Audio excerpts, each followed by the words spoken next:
tugeze mu gihe Imana yarakariye abantu, tugeze mu gihe Imana yivugira ubwayo ngo nje gukoropa. Yesaya arahanura avuga ngo bazaba ibishingwe umuriro batwike. Buri Imana ivuze ngo nje gukoropa imyanda nkayikura mu nzira, mu by'ukuri abantu bafite amatwi yo kumva bakabaye bumva. Imana ivuga ngo nje gukoropa, narangiza nkumutsa. Si ikintu gikomeye Imana ibibwiye abantu. Zaburi ya mbere. Turabashuje mwe mudukurikira umunsi ku munsi kuri kamera zacu za Zaburi ya mbere TV. Tubahaye ikaze, duhaye ikaze Imana Data, Imana Umwana, Imana Umwuka Wera. Nkuko bisanzwe tujya tugira abatumirwa batandukanye, ariko cyane cyane batubwira ibyamamaza Imana, ibyagura ubwami bw'Imana. Uyu munsi rero twongeye kugira umugisha wo kubana n'umubyeyi si ubwa mbere kuri Zaburi ya mbere TV tumwakiriye, ariko wenda birashoboka ko haba hari umubonye ari ubwa mbere. Nagira ngo tumuhe ikaze, adusuhuze, anatwibwire. Murakoze, Imana ibahe umugisha. Nitwa Nyirasafari Marie Goreti, izina bakunze kwita Marita. Yesu nashimwe cyane. Ukaba uri umukozi w'Imana. Ndi umukozi w'Imana. Imana yangiriye neza, ingabira umurimo wayo. Yego, ni umukozi w'Imana uturuka mu Rwikubo. Yego. Hanyuma Imana iduhana umugisha. Yego. Twagira ngo tuguhe ikaze, ariko mbere yuko dutangira wenda ukatugezaho message Imana yagushyize ku mutima, ubanza unasenge dusaba Imana kugira ngo ibe mu ruhande rwacu. Karibu usengera ijambo ry'Imana. Imana turagushimiye kuko wera kandi ugakiranuka, tugushimiye urukundo rwawe n'imbabazi zawe nyinshi, tugushimiye ko wabanye natwe mu minsi yagiye itambuka. Haleluya. Mana, wagiye utwiyereka turakubona, wagiye utugirira neza, wagiye utwemerera, udufasha muri byose, wagiye utubera Imana mu nzira zose twagiye ducamo. Wagize neza, izina ryawe nirihimbazwe. Uyu mugoroba rero turi imbere yawe, turakwinginze kugira ngo uzubane natwe. Twe turi abana b'abantu, nta kintu twabasha, ariko turi kumwe nawe uradushoboza kuko ushobora byose. Amen. Bana natwe rero muri iyi gahunda zose dutangiye, aba ari wo kuziyobora nk'Imana, kandi abatwumva nabo bagirire neza, wahe kwakira ibyawe nk'uko bikwiriye. Urakoze kuko uri Imana. Bana natwe muri byose mu izina rya Yesu. Amen. Karibu umukozi w'Imana. Yego. Yego. Hanyuma hari abantu badukurikiye ari ubwa mbere, ndabasaba uko wakora subscribe kugira ngo tujye tubasha kubana mu biganiro tuba twabateguriye. Yego. Imana iduhana umugisha. Karibu. Iwacu twara abakene, dukennye, ariko dufite mwene wacu w'umukire. Nuvuga ngo hari kwa muka data wacu yarafite nyine umugore, ubwo ni muka data. Noneho bari bakize, twe dukennye, ntakunda kwiberayo. Ubwo ni hano muri Rwamagana. Yego. Noneho arangije arandoga ari nijoro, ariko nabwo andoga nabirose. Umugore wasobanye arandoga. Mukaso nyine. Yego. Andoga inzoka iragenda ikurira mu nda, ndagenda ndabyibuha, ariko bakajya mu kubyibuha. Ariko iyo umuntu bavuze ngo bamuroza inzoka, hari umuntu yibwira ngo ngo yayiriye, byagenze bite? Ntumbaze, ariko yabishyize mu kanwa. Kuko yandoze ndyamye, ari nijoro. Yego.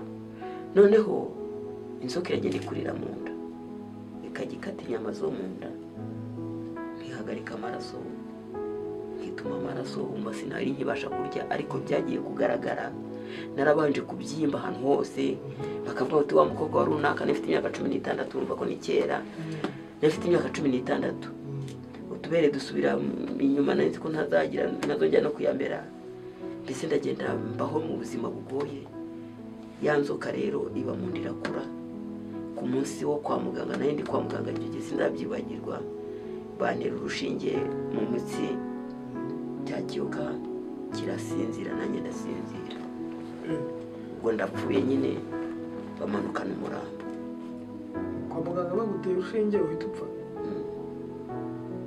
ariko baruguteye batazi ko rukwica nyine ntabwo bari bazi ko runyica bari bazi ko bagiye ngo hari inshinge zidakorana n'amarozi n'ubundi yego noneho kimaze gusinzira ubwacyo nyine nacyo cyarapfuye nanjye mpita mpfa ubwo cyabaga cyari cyuzuye mu nda mbese ntabwo naryaga sinananywaga n'igitanda nari ndyamyeho nari naracyuzuye nkiryamyeho njyenyine nta muntu waryamaga ku ruhande kubera ubunini bw'icyo kintu nari narabyimbye nyine umubiri wose noneho rero baramanuka n'umurambo bawujyana mu rugo baracana bazi ko bari gushyingura nyine mu gitondo bajya ku kiriyo abantu barahurura baraza bicara kera nta byo gushyira muri muruge byabagaho harya ntabwo banjyanye bakonjesha muri firigo bitewe n'abakene ubukene bw'abantu bajya abantu bajyana nta bushobozi bari bafite umurambo nyine barahise bazingazinga barataha bageze mu rugo nyine bararunda aho ngaho bigeze mu masaha 9 saa 10 gutyo bumva ndongeye ndatatse kuko cyarabyukaga kigatema cyo cyarakataga noneho wa wundi wari warandoze ahita atangaza amatangazo ngo napfuye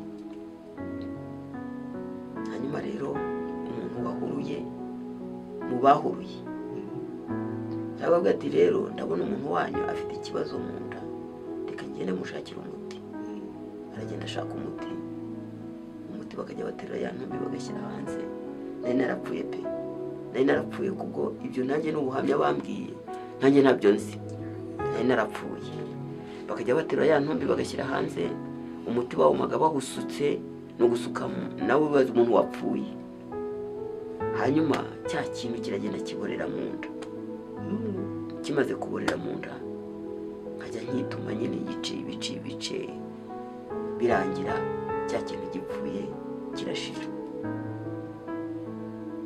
uvuga ngo umuvuzi ni Imana yamuzanye igihe umuntu ajya gushaka umuvuzi ariko ntawe bagiye gushaka we yaje aze gushyingura abonekamo nk'abandi hageze abo umuvuzi nyine hanyuma Imana yo mu ijuru rero nguko yankijije incira mu nda yatemaga inyama zo mu nda nari nzi ko ntazabyarana akana na kamwe ariko ndashimira Imana ko nabyaye ni ishimwe rikomeye incira nyikira gutyo Imana intabara gutyo umubiri wose wari waragize gute wari warabyimbye uratemba mu by'ukuri umubiri ufite n'uwa kabiri urumva ko nari mfite ibintu bikomeye nanyuze mu bikomeye Imana yagiye inyereka kenshi inkura mu rupfu kenshi ubwo hari ikintu imbikiye kiba nta kindi n'ubwami no kwamamaza ubwami bwayo ubwo rero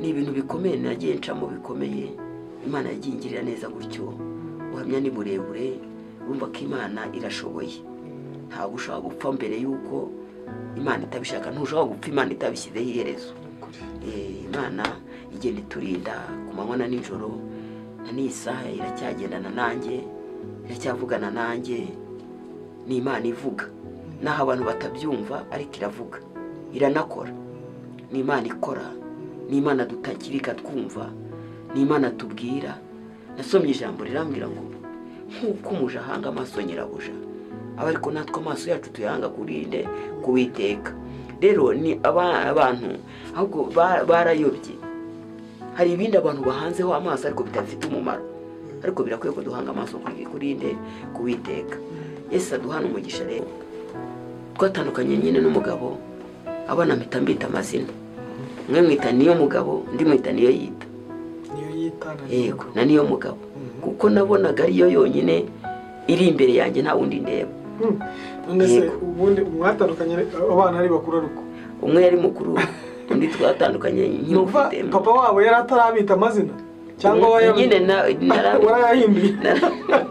narayahinduye birafata rwose umwe yitwa niyo yita undi yitwa niyo mugabo bayandi yose nateye migeri kuko nabonaga Imana ariyo niyo mugabo nabonaga ariyo mugabo mfite kuko narariraga ikantabara ikamba hafi. Imana yagiye ibana nanjye gutyo muri izo ntambara zose, ndakizwa. Maze gukizwa njya mu rusengero, kubera ko Imana rero, Imana irakomeye bene data, Imana irakomeye nubwo twebwe tutayizi, ariko ni Imana ikomeye. Imana yarandinze igenda inyereka kugira neza kwayo. Ndibuka nigeze guhura n'intambara ndi mu rusengero, kuko iyo twakijijwe burya Satani ntago anezererwa, ahoraga ibitero. Maze guhura n'intambara, ndeba hepfo ndeba haruguru birancanga, ariko mpamagara ya Mana nahamagaye cya gihe abana bakiri bato. Nabwo irambira ngo ndi Uwiteka Imana yawe, ntutinye. Haleluya. Iravuga ngo ndi Uwiteka Imana yawe, ntutinye. Ijwi ndaryumva, nkomera mu ntambara nyine, kuko Imana yari ivuganye nanjye.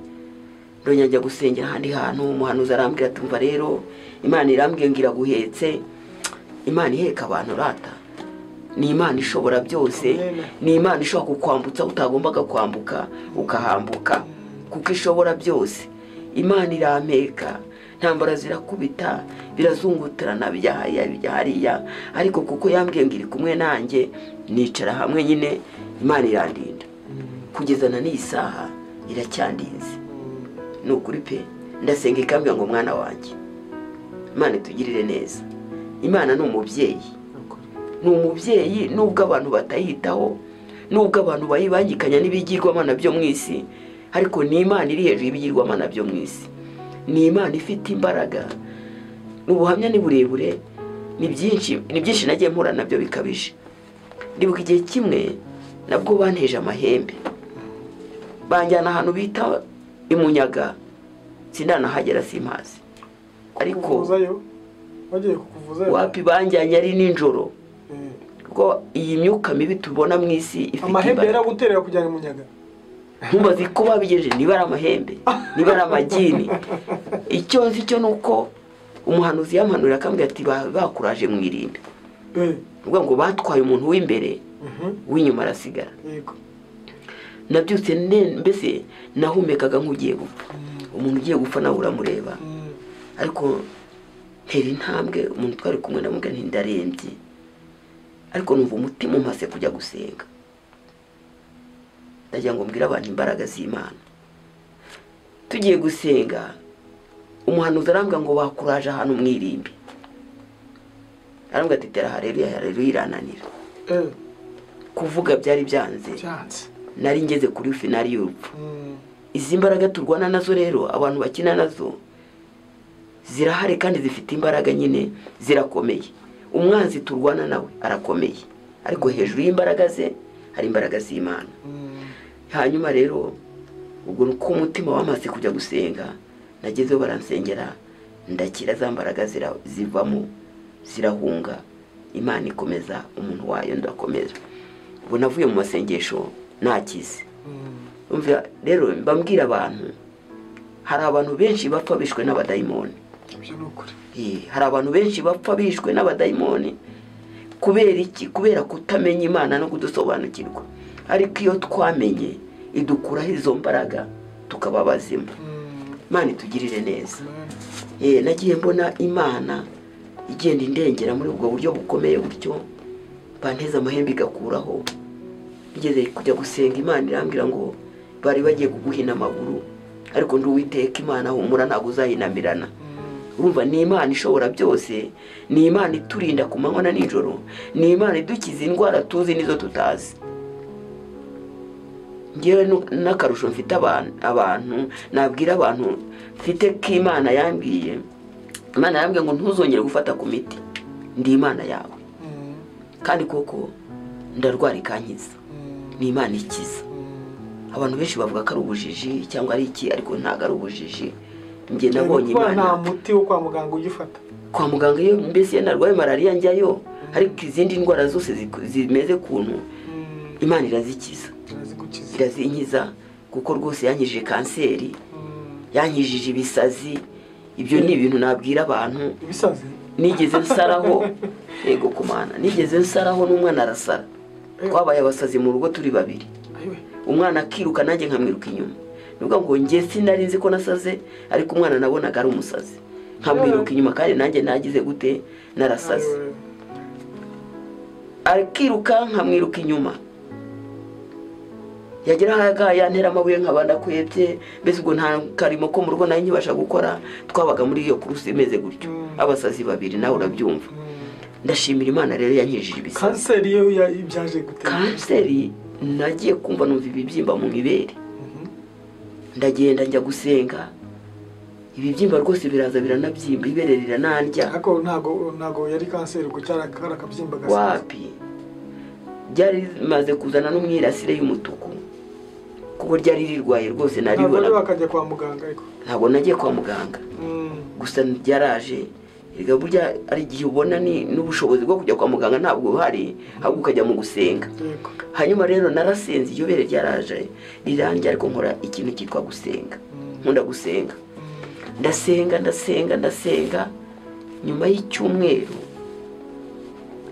umuhanuzi arambwira ngo Imana iragukijije ngo Imana igukijije kanseri yo mu ibere hanyuma ntekereje ko iryo bere ataribonye nta namubwiye numva ko ari Imana ibikoze mu minsi mike ryabere nayo bya bibyimba byose bihita bishiramo ni Imana ikiza rero indwara zose Imana irakiza ni ukuri kose rwose ndi umugabo wo guhamya uyu mugabo witwa Kristo ni umugabo ufite imbaraga zikomeye cyane Imana irakiza ubwo yadukijije ibisazi ubwo rero ndimo kumwiruka inyuma ijwi ninge ryasanze twara ahantu mbese yirutse nanjye namwirutse inyuma tugeze mu gikombe cya Nyagasenyi ijwi rirambwira ngo nduwiteka Imana yawe ngukijije ibisazi n'umwana ndamukijije ijwi ndaryumva mitamenya ko nagize gute nasaze undi umusazi burya ntabwo amenya ko yasaze ndavuga ni burya bwose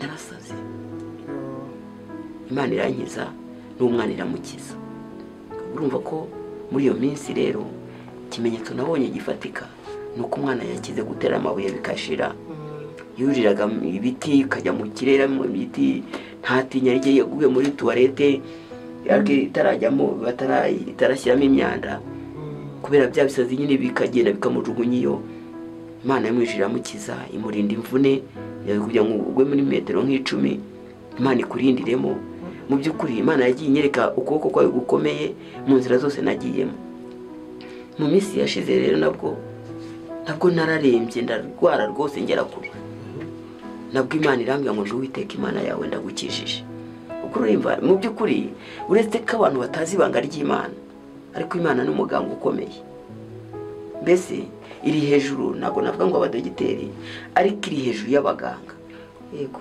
ubu rero numvaga twabanza tukavuga ku ijambo ry'Imana ko niyo nzira ya mbere ikomeye ijambo ry'Imana rero turasoma Zaburi ya mbere turasoma igitabo cya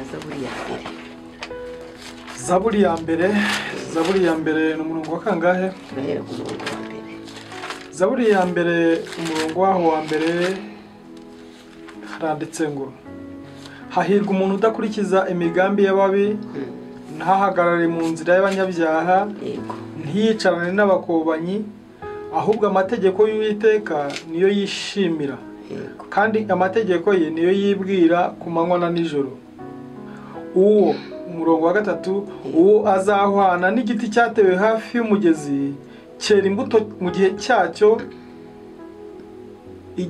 cyacyo ibibabi byacyo ntibyuma icyo azakora cyose kizamubera cyiza bibiri umurongo wa kane ukongera ukavuga ngo ababi ntibamera batyo ahubwo bahwana n'umurama utumurwa n'umuyaga nicyo gituma ababi bazatsindwa ku munsi w'amateka n'abanyabyaha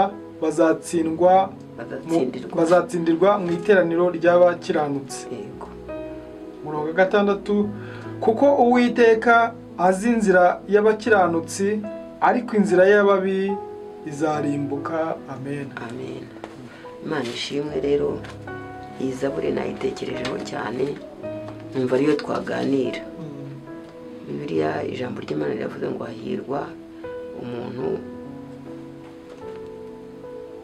udakurikiza yego hahirwa umuntu udakurikiza imigambi y'ababi ntiyicarane n'abakobanyi ahubwo amategeko y'Uwiteka niyo yibwira ku manywa na ryari na nijoro. Bibiliya iratubwiye ngo uwazahwana n'igiti cyatewe hafi y'amazi cyera imbuto mu gihe cyacyo. Iki giti rero nagiye nkigereranya n'ibintu byinshi. Igiti cyera imbuto kigira umumaro, ariko igiti kitera imbuto nta mumaro kigira kuko n'ubundi nta kintu wagikuraho. Igiti cyera imbuto gishobora gutunga abantu benshi kubera ko cyeza imbuto, ariko igiti kitera imbuto, Yesu yigeze kugera ku giti aragenda ajya kugishakaho imbuto. Ageze kuri icyo giti asanga nta mbuto ziriho, arangije arakivuma. Rero Imana itugirire neza kuri aya magambo.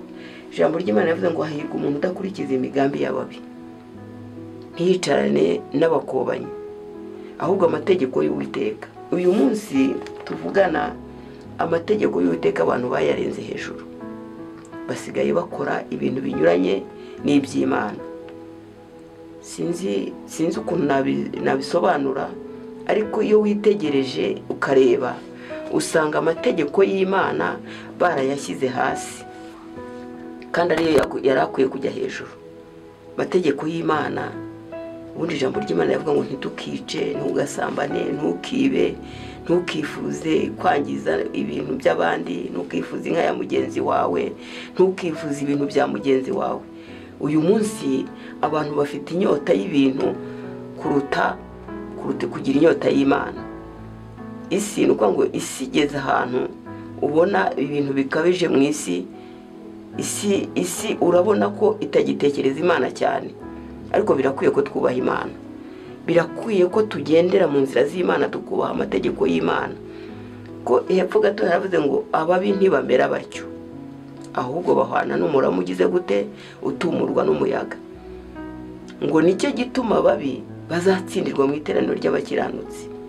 Hari igihe Imana ubwayo izizira ikerekana abakiranutsi n'abakiranirwa, kandi birakwiye ko twebwe dukomeza urugendo rugana mu ijuru, dukora imirimo igize gute, ikwiriye abakiranutsi. Imana itugirire neza. Aleluya. Birakwiye ko dukora imirimo yo gukiranuka. Mu rugendo rwacu umuntu yanakubona wanamubwira Imana ugasanga Imana iri muri we kuko yakoze imirimo myiza yo gukiranuka. Hahirwa umuntu udakurikiza imigambi y'ababi. Iyo twitegereje iyi si tubona ububi bubaye bwinshi. Mu isi ibibi bibayemo byinshi.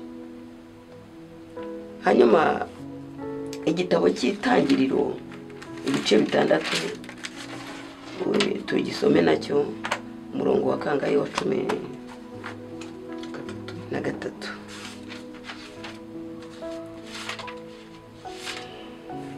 Itangiriro 6 umurongo wa 13. Yego. Titire y'amagambo iravuga ngo Imana itegeka Nowa kubaza inkuge. Yego. Imana ibwira Nowa iti, iherezo ry'abafite umubiri bose rije mu maso yanjye, kuko isi yuzuye urugomo ku bwabo, dore nzabarimburana n'isi. Nuko rero wibarize inkuge mu giti cyitwa goferu, ugabanyemo ibyumba, uyihome ubushishi imbere n'inyuma. Uyibaze utya: uburebure bw'umurambararo bw'inkuge bube mikono 300, ubugari bwayo bube mikono 50, uburebure bw'igihagararo bwayo bube mikono 50. Kandi uzacemo idirishya rizaba irya mukono umwe, nuyirangiza hejuru umuryango w'inkuge uzawushyire mu rubavu rwayo, uzayishyiremo amazu iyo hasi kabiri hejuru yayo n'iya gatatu. Nanjye dore nzazana umwuzure w'amazi mu isi urimbure ibifite umubiri byose birimo umwuka w'ubugingo, ubitsembe hasi y'ijuru, ibiri mu isi byose bipfe. Ariko nzakomeza isezerano ryanjye nawe, uzinjirane muri iyo nkuge n'abana bawe n'umugore wawe n'abakazana bawe, kandi mu moko yose y'ibibaho bifite umubiri byose uzinjize muri iyo nkuge bibiri, ngo ubirokorane nawe, bizaba ikigabo n'ikigore mu nyoni no mu bisiga nk'uko amoko yabyo ari, no mu matungo nk'uko amoko yayo ari, no mu bikururuka hasi byose nk'uko amoko yabyo ari. Bibiri by'amoko yose bizane aho uri kugira ngo ubirokore, kandi uzijyanire mu biribwa byose, ubyihunikire, bizabe ibyo kubatungana n'ibyo muri kumwe. Nowa agenza atyo, ibyo Imana yamutegetse byose aba ari byo akora. Amen. Imana ishimwe. Aleluya. Amen. Aleluya. Amen. Imana yitegereza isi, imaze kwitegereza isi ibona harimo ibyaha byinshi. Mu isi irangije irebamo ibonamo umukiranutsi witwa Nowa. Twasomye ijambo rivuga ngo abakiranutsi, abanyabyaha bazatindirwa mu iteraniro ry'abakiranutsi. Imaze kwitegereza Nowa iramubwira iti mbonye, iramubwira iti Nowa we ibariza inkuge. Ni ukuvuga ngo Imana yitegereje Nowa iramubwira ngo ibariza inkuge. Ubundi inkuge tuyigereranya n'agakiza muri iyi minsi, tuyigereranya mbese inkuge ni agakiza muri make, kuko mu gakiza niho Imana iturindira, mu gukiranuka niho Imana itegerereza umuntu. Yego, ibwira Nowa iramubwira ngo ibariza inkuge. Imana yitegereza mu isi ibonamo Nowa, iramwitegereza ibona Nowa yarakiranutse. Birakwiriye ko natwe duharanira gukiranuka, kuko gukiranuka, nasomye ijambo ry'Imana mu gitabo cy'Imigani kirambwira ngo gukiranuka kudukiza urupfu. Imana itugirire neza. Gukiranuka kudukiza iki? Urupfu. Ariko umunyabyaha yicwa n'urupfu, nyine urupfu ruramuhitana kuko ibyaha bye nibyo bimurimbura. Imana itugirire neza. Ibwira Nowa ngo ibariza inkuge. Nowa bazi inkuge, kandi inkuge Nowa yayibaje bamuseka, ayibaza bamukoba, ageraho nyine Imana yari yamutegetse ko agomba gushyiramo ibintu byose bitandukanye, inyoni, ingabo n'ingore, ibyo byose abyinjiza mu nkuge bamuseka. Ariko Imana yari yagambiriye byanga bikunda yaragishohoje. Yaravuze ngo abantu bazicwa n'umwuzure. Ariko kuko Imana ari nyembabazi, yitegereje umwuzure ukuntu wisha abantu, aravuga irarahira ngo ntabwo izongera kwicisha umwuzure, ahubwo izarimbuza iki? Umuriro. Imana itugirire neza. Amen. Abantu baratekereza rero, sinzi niba ari ubwenge bwabaye bwinshi mu isi, ariko abantu ntabwo bagitekereza ko ibihano by'Imana bihari. Ariko ibihano by'Imana biracyahari. Imana iracyahana, kandi ariko iracyanahenda abantu kugira ngo baze mu nkuge, bibarize inkuge, nabo binjiremo barokoke. Hanyuma rero inyuma y'ibyo byose Nowa amaze kubikora, umwuzure watsembye isi. Uyu munsi wa none turimo turabona ibimenyetso byakabaye birimbura abantu. Twagiye tubona ibitangaza byinshi turi muri iyi si. Twabonye ibimenyetso bya korona ihari, abantu benshi ubutunzi nta kintu bari bakibumaza, ubutunzi bwari bumaze guta agaciro. Muri korona n'abari babufite nta kintu babumajishije. Nitegereza ibihugu byo hanze, mbona bafashe ubutunzi babunyanyagije mu muhanda, kubera ko agaciro kabwo kari kagize gute? Katakigira icyo kavuze. Ni ukuvuga ngo amafaranga hari igihe atazagira icyo amara. Yego, ubutunzi hari igihe butazagira icyo budufasha. Nasomye ijambo muri Yesaya 47. Imana tugire neza amagambo nayo reka tuyasome. Yesaya 4:7 turasoma umurongo waho uhera.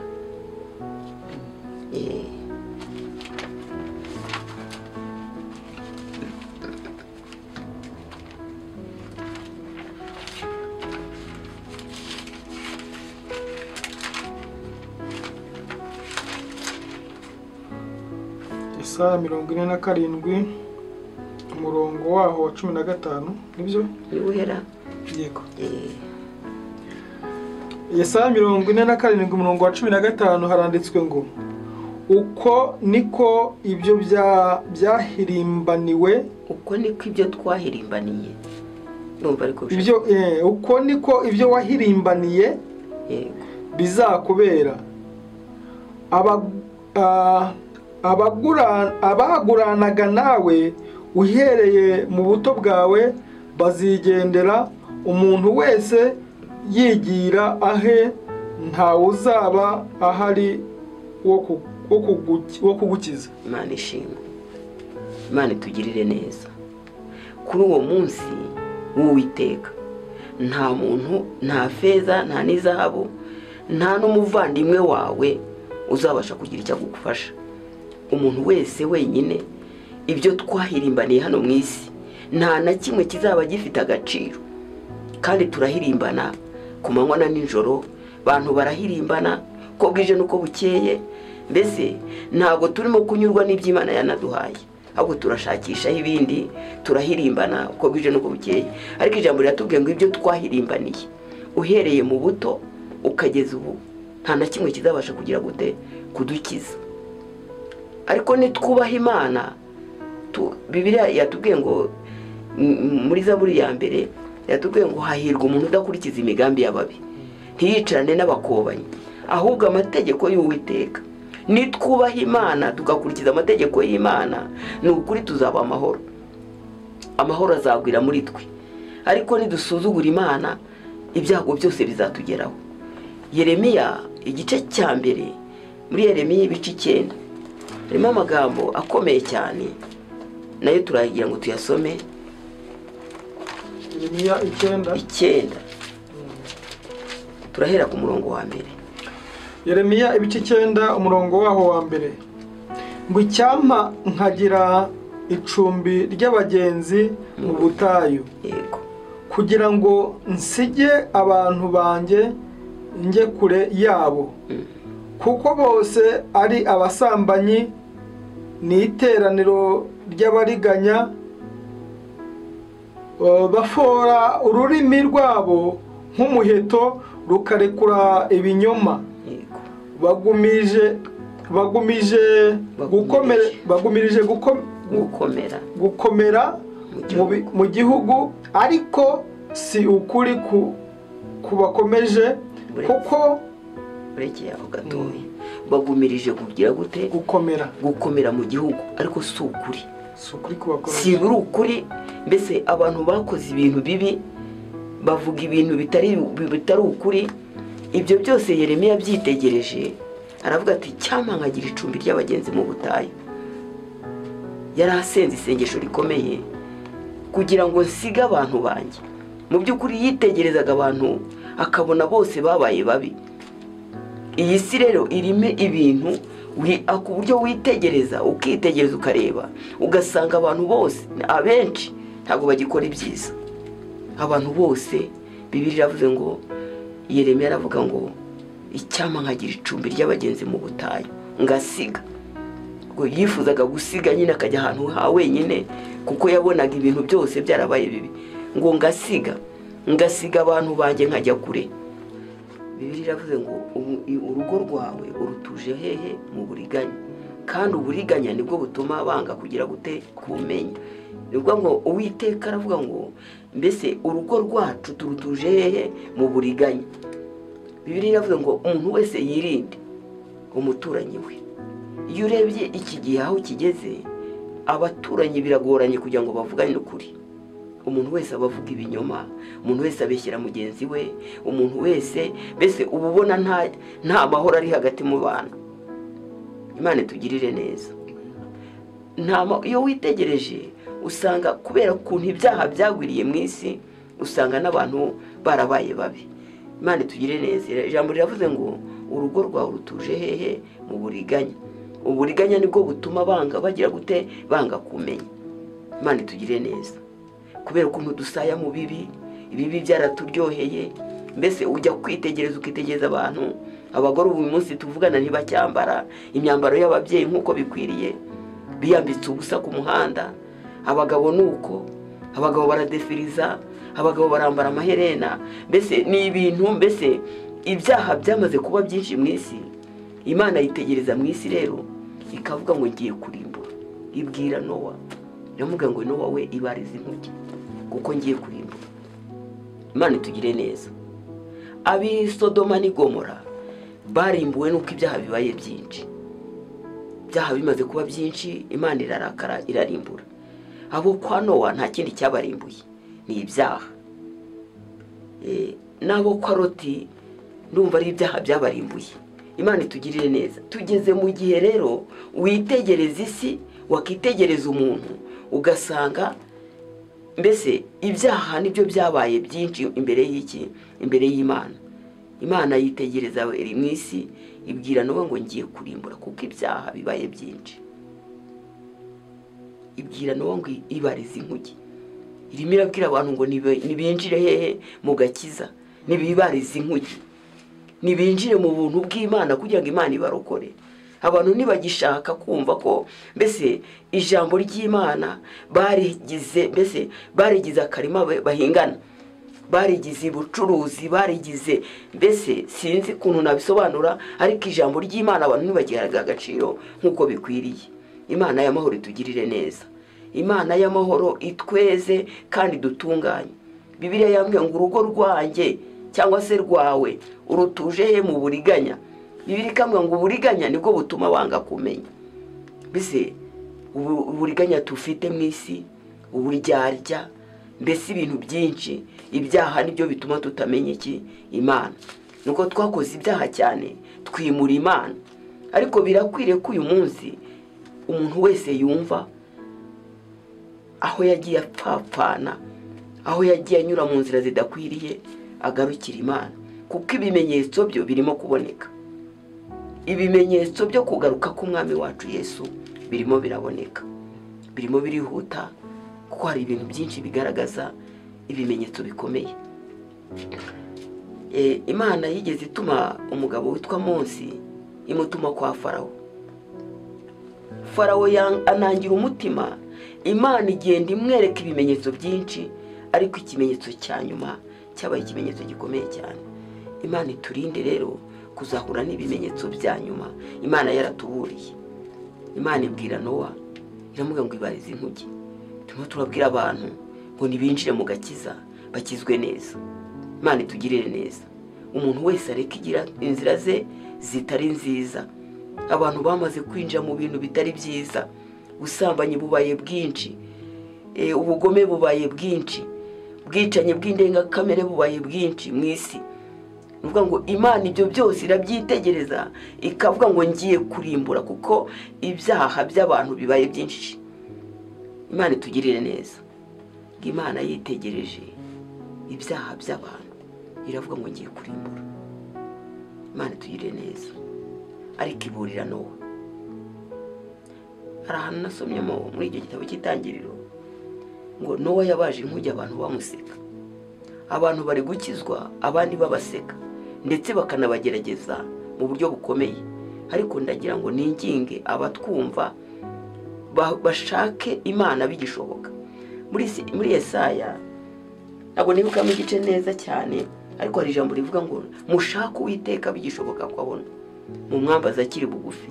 Bibiliya ikambwira ngo umunyabyaha areke ibyaha bye. Birakwiriye ko tubwira abantu ko icyaha ari kibi, icyaha cyica umuntu. Ngiye nkiri mu byaha, mu by'ukuri nta mahoro nari mfite. Nubwo abantu bihesha amahoro, ariko nta mahoro y'abanyabyaha. Nta mahoro y'abanyabyaha ni Uwiteka avuga. Yesaya 48 naho no ku murongo wa nyuma harimo ijambo rivuga ngo nta mahoro y'abanyabyaha ni Uwiteka Imana ivuga. Imana itugirire neza. Ibyaha rero ni ibyaha bigwiriye mu isi, kandi ni ukuri kose nta kuri kurimo mu byo bakora. Ibintu abantu bakora ni mu buriganya gusa, ni uburiganya. Ariko Bibiliya yambwiye ngo, ijambo ry'Imana ryambwiye ngo uburiganya nibwo gutuma abantu banga kugira gute kumenya. Imana ishimwe kandi Imana itugirire neza. Imana ishoboza abantu kuva mu bibi, kuko igihe cy'Imana cyo kimaze kugenda gisohora naho amaso y'abantu atabona. Ariko ni ukuri tugeze ku musozo w'isi, tugeze mu gihe Imana yarakariye abantu, tugeze mu gihe Imana yivugira ubwayo ngo nje gukoropa. Yesaya arahanura avuga ngo bazaba ibishingwe umuriro batwike. Buri Imana ivuze ngo nje gukoropa imyanda nkayikura mu nzira, mu by'ukuri abantu bafite amatwi yo kumva bakabaye bumva. Imana ivuga ngo nje gukoropa, narangiza nkumutsa. Si ikintu gikomeye Imana ibibwiye abantu, ariko kumva abantu ntabwo bari kumva. Abantu banze kumva, barinangiye imitima. Ariko birakwiriye ko twumva imbuzi y'Imana kugira ngo tube hafi y'Imana, turokoke, dukizwe. Imana irashaka ko abantu bakizwa, irashaka ko abantu bava mu bibi, irashaka ko abantu baburira abandi, kugira ngo mbese wowe wamenye, ufite icyo wamenye, ukibwire mugenzi wawe, kugira ngo nawe ave mu byaha abone amahoro. Imana itugirire neza. Twahereye kuri Zaburi ya mbere rero yavuga ngo hahirwa umuntu utagira gute, udakurikiza imigambi y'ababi. Uwo muntu ni umunyamahirwe, kuko ntago mu iteraniro ry'ababi azabonekamo, ahubwo azaboneka mu iteraniro ry'abakiranutsi. Imana itugirire neza, Imana idushyigikire, Imana y'amahoro idushyigikire. Hahirwa umuntu udakurikiza imigambi y'ababi, ntiyicarane n'abakobanyi. Bibiliya ikamwe ngo amategeko y'Uwiteka niyo yibwira ku manywa na ryari na nijoro. Bibiliya ikamwe ngo uwo muntu azahwana n'igiti cyatewe hafi y'amazi. Mu by'ukuri igiti cyatewe hafi y'amazi ntabwo cyuma. Mbese nigeze njya ahantu bita Samatare, hari igiti cyatewe mbese kiri hejuru mu rutare, ariko imizi yacyo ishoreye hehe? Mu mazi. Icyo giti ntikijya cyuma, naho impeshyi yabimeze gute, uragenda ugasanga amababi yacyo yagize gute, aratoshye, kuko cyashoreye imizi mu mazi. Imana itugirire neza, iduhe gushorera imizi muri Kristo, kuko nitwe biti. Imvugo y'Imana irajimije, nitwe biti. Nasomye ijambo rivuga ngo Kristo ni igiti, natwe turi amashami. Yego, Bibiliya ikamwe ngo ishami ryose ritera imbuto baryanganyaho amahage. Yego, igiti cyose gitera imbuto bacyanganyaho iki? Amahage. Imana idufashe rero, reka tube iki? Reka tube amashami meza. Data ni umuzabibu, natwe turi amashami. Imana tugirire neza, Imana idushyigikire mu byo dukora byose hano mu isi. Dukore dukiranuka, tubwire abantu bacu, tubwire imiryango, tubwire abatwumva n'abatumva, mbese n'abatumva ururimi rw'Ikinyarwanda, abumva ururimi n'izindi ndimi, basobanurira abantu, kuko icyaha ari cyo murimbuzi. Icyaha ni umurimbuzi, kuko icyaha kirica, icyaha cyica nabi. Nitegereje abantu bapfuye bazize ibyaha, usanga ni benshi. Abantu barimo gupfapfana, abantu mbese barimo kugenda mu nzira ubona zidakwiriye. Imana idushyigikire kandi Imana itugirire neza. Umugisha. Yego, tugana ku musozo, mbere wenda gusenga, uvuze ku buhanuzi, navuga ko ari ubuhanuzi bukomeye. Iyo twitegereje muri iyi minsi ya none, tubona hari ibintu by'ibyago bigenda biba, ibyorezo za coronavirus, ibintu nk'ibyo biza bigahitana abantu. Byaba birimo guturuka mu burakari bw'Imana? Byaba birimo guturuka mu burakari bw'Imana, kuko Imana irarakaye cyane. Imana yarakariye isi, ntabwo ari igihugu cy'u Rwanda gusa. Imana yarakariye isi, kuko ibyaha bimaze kuba byinshi mu isi. Imana irarakara. Hanyuma imaze kurakara rero, nibwo yabwiye Nowa ngo ngiye kugira gute, ngiye kurimbura. Kuko Imana irakaye, ifata umwanzuro. Ese haracyari ibyiringiro by'uko umuntu abantu bahindukira? bahindukira bagakizwa ikareka uburakari dufite kuko nge mbona ibintu bigenda biba umunsi ku munsi biteye ubwoba bikomeje abantu bashira. Nasomye ijambo muri Yeremiya rirambwira ngo nugaruka aba ari njye ugarukira. Abantu baciye bugufi bakagaruka bakubarara imbere y'Imana, ni ukuri yakwisubiraho ikadukiza, yadukiza kuko ni Imana y'imbabazi nyinshi. Bishatse kuvuga ko abantu bose bakubarara cyangwa umuntu wese uzahindukira azakizwa kuko Imana ni nyembabazi, ni nyarukundo, ni Imana y'urukundo, ni Imana y'imbabazi. Iyo uciye bugufi irakumva, iyo uciye bugufi irakumva ikagarura imbabazi ku buzima bwawe. Umuntu wese rero yagakwiye gukiza ubugingo bwe, umuntu wese yagakwiye gukiza ubugingo bwe akavuga ati ibi bintu kandi birashoboka koko. Nibuka Abisirayeli bava mu Egiputa bageze mu butayu, ijambo ry'Imana riravuga ngo ab'imitima yinangiye baraharimbukiye, ubutaka bukajya bwasama bukabamira. Abenshi abo kwa Ntunga, abo kwa Farawo baguye mu nyanja itukura kubera ko Imana yagiye ibwira Farawo nyamuneka ibi n'ibi, nyamuneka reka data, bakagenda binangira imitima. Erega Imana uko yari kera n'uyu munsi ni kwiri, uko yari iriho ku bwa kera, uko yabanye n'abatubanjirije, n'uyu munsi iracyakora imirimo n'ibitangaza, irakicaye ku ntebe y'imbabazi. Umuntu aciye bugufi rero iramubabarira. Imana y'imbabazi. Umuntu warudukurikiye wenda wumva uyu munsi iri jambo rimukoze ku mutima, akaba yaca bugufi agasenga akareka kwinangira umutima. Ndakwinginze wenda mbere ko dusoza usengane n'uwo muntu uzadukurikira aho ari hose. Imana y'amahoro imugirire ibambe, imugirire imbabazi. Urakoze cyane. Imana itugirire neza. Tutarasenga ariko nabwira abantu ubuhamya gakeya, kuko ubuhamya ni bwiza, bufasha abantu. Ni byiza ko tubwira abantu aho Imana yagiye dukura kugira ngo nabo aho bari bumve ko bahakurwa n'imbaraga z'Imana, kuko twebwe nta bubasha dufite bwo kwikiza. Ububasha dufite n'ubwo guca bugufi tukubaha Imana nayo ikadukiza ibibi. Hanyuma rero nagiye mfite ubuhamya bwinshi butandukanye, nagiye mpurana byinshi mu rugendo. Ndavuga ubuhamya amaze gutandukana n'umugabo, nahuye n'intambara nyinshi. Izo ntambara nta mwene mama cyangwa mwene wacu nigeze mbona amfasha, ahubwo nasenze Imana irangirira neza, igenda indengera muri urwo rugendo. Hari igihe nigeze njya mu ishyamba, nari ntarasobanukirwa gusenga. Igihe abantu bashobora kutwumva wenda bataranakizwa, ariko akeneye kumva ahantu ari Imana yahamukura. Ngiye narindi ahantu rero, nari nanacumbikitse ahantu bancumbikiye, mfite umwana urwaye yapfaga buri munsi. Urumva ko nafite ikibazo, njya mu ishyamba njya gusenga. Ubwo ni hehe mwari mutuye hehe? Ntabwo twari dutuye hano i Rwamagana, ariko nagiye gucumbika ahantu bita Intunga, kuko nari maze kureba hepfo na ruguru bicanze. Ngeze Intunga rero barancumbikira, ariko bangira umuretwa mu rugo rw'umuntu. Nkavoma, nkasenya, nkateka, yewe no kujya gutera intabire, mpetse umwana upfa buri munsi. Mbese byari ikibazo gikomeye. Hanyuma rero muri izo ntambara zose niho Imana yansanze. Mbese ntangira kumva amajwi. Burya ijwi ry'Imana bitandukanye n'andi majwi. Imana igusura ikatuvugisha nubwo twinangira imitima, ariko iba yavuze.